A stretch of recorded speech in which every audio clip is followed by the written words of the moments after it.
Les presento ahora a Paul Boteo, director ejecutivo de Fundación Libertad y Desarrollo, y a Philippe Chicola, director del área política de nuestra fundación. Bienvenidos a Razón de Estado. Licenciado Boteo, se habla desde el sector privado y de otros sectores de la sociedad de la importancia de reactivar la economía y hablan de una serie de leyes y proyectos que sin duda alguna son importantes. Al mismo tiempo que vivimos en Guatemala, pues el deterioro político que nos ha generado el subdesarrollo político del que somos víctimas desde hace demasiadas décadas. ¿Cómo se pueden conciliar esos enormes déficits que tenemos en la parte económica y en la parte política para avanzar en la agenda de desarrollo que necesitamos? Bueno, yo creo que al final son necesarias las dos agendas. Por una parte, tenemos una crisis que es la crisis más fuerte que hemos vivido en Guatemala en los últimos 30 años, y con lo que nos viene por los próximos 2 meses del resurgimiento del virus en todo el mundo, posiblemente vaya a incrementarse el impacto en la crisis económica. Entonces es necesario ese tipo de leyes que se están impulsando. Pero también tenemos que ver el largo plazo, en el sentido de que durante muchos años en este país se han hecho planes, se han hecho estrategias, pero el problema de fondo es que no hemos podido ejecutar esas estrategias precisamente por un sistema político fallido y por un Estado que es inoperante.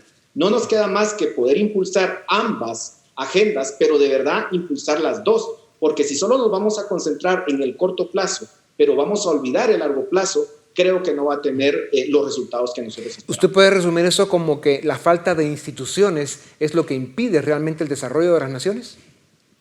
Definitivamente, ese ha sido precisamente el aporte de la economía en los últimos 30 años con muchos autores, y eso es lo que nos dice precisamente la experiencia. Sin instituciones fuertes, sin instituciones que operativicen los planes y las estrategias económicas, no se puede dejar el subdesarrollo. Se queda todo en una agenda de buenos deseos. Licenciado Chicola, la promesa del gobierno es reactivar la economía a base de gasto público. El principal problema es que le daremos más dinero a un Estado capturado por el narco y la corrupción, básicamente. ¿Qué lógica tiene esto entonces?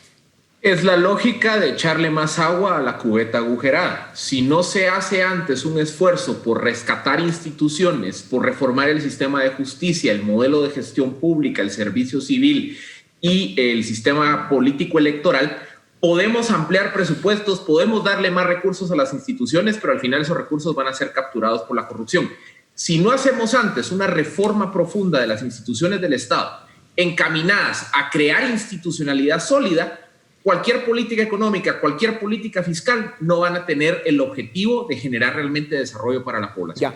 Ya, Chicola, a eso habría que agregar, de que efectivamente lo que vamos a tener es un presupuesto desfinanciado durante este año. Vamos a tener un déficit fiscal que va a rondar más o menos el 5 o 6% del PIB, y para el próximo año también se está proyectando algo similar. Entonces es una tragedia en el sentido de lo que ya indicaba Philip, de que esos recursos se van a malgastar, pero por otra parte nos estamos endeudando y vamos a llegar a un nivel de endeudamiento de más o menos el 35% del PIB, lo cual ya hace sonar las alarmas de emergencia, y posiblemente podemos entrar en una crisis de deuda pública en el mediano plazo.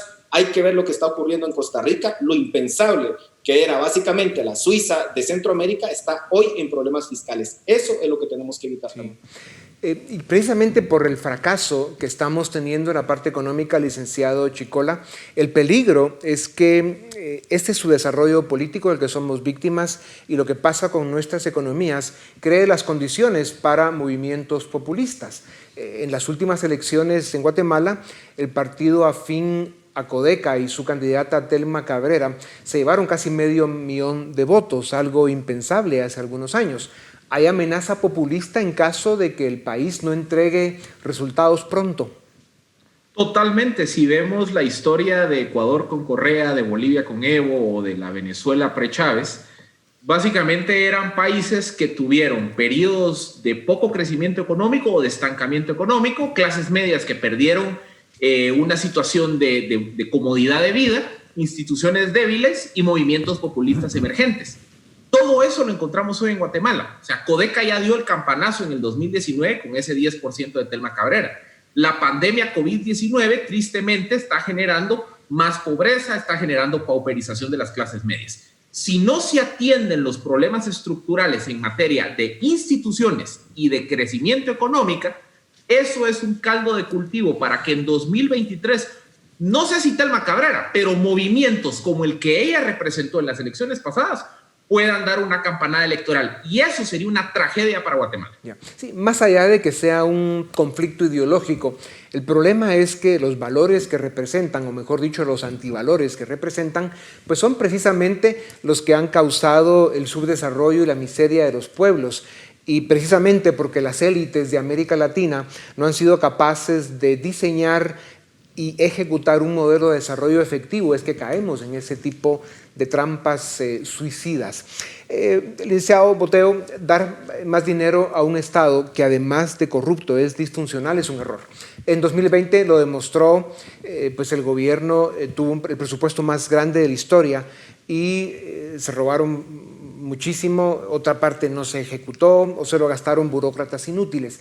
¿Cómo impulsar una reforma al servicio civil y a las contrataciones que se hagan desde el Estado para que realmente sirvan al ciudadano y no al revés?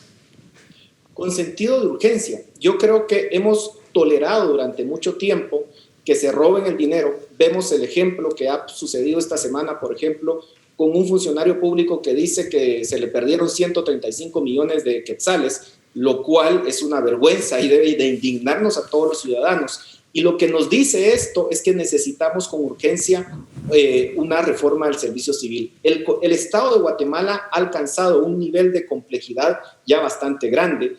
Tenemos leyes que regulan distintas instituciones, se tiene que unificar.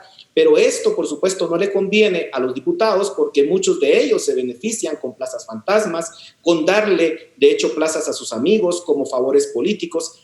Entonces, ¿qué nos queda? Como ciudadanía tenemos que hacer la presión, pero no solamente a la ciudadanía, sobre todo las élites. Tienen que dejar de estar acomodadas pensando de que aquí no va a pasar nada más, sino que pensar en los peligros que como país tenemos si no lo cambiamos. Licenciado Chicola, todo el cambio al sistema viene de los políticos. Y para que lleguen mejores políticos necesitamos partidos políticos institucionales, auténticos, verdaderas instituciones que representan a los ciudadanos. Ya hay una propuesta de reforma electoral en discusión. ¿Qué aspectos deben cambiarse para lograr partidos políticos de verdad? Bueno, básicamente hay que cambiar el sistema de elección, ya no votar por listas, sino votar por personas.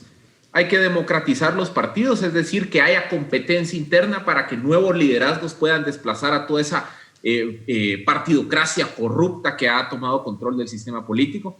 Hay que establecer un modelo más activo de financiamiento en donde se permita precisamente que buenos guatemaltecos financien a los partidos políticos. Hay que revisar el modelo de acceso a medios de comunicación y sobre todo hay que darle más fortaleza al Tribunal Supremo Electoral para sancionar a partidos que están vinculados con crimen organizado o que simplemente violan las normas electorales. Una reforma que abarque esos ejes creo que nos daría la base para empezar a refundar este sistema de partidos que es disfuncional y que solo sirven los intereses de la corrupción y el crimen organizado. Pues muchas gracias. Sin duda alguna, la sociedad guatemalteca, especialmente las élites, tenemos que vivir con la convicción, con la certeza de que un modelo de desarrollo exitoso y efectivo necesita esos dos grandes ejes, la política con instituciones válidas, fuertes e independientes y un modelo económico que realmente resuelva las necesidades y ofrezca todas las oportunidades que las naciones necesitan. Muchas gracias a ustedes. Esto es Razón de Estado.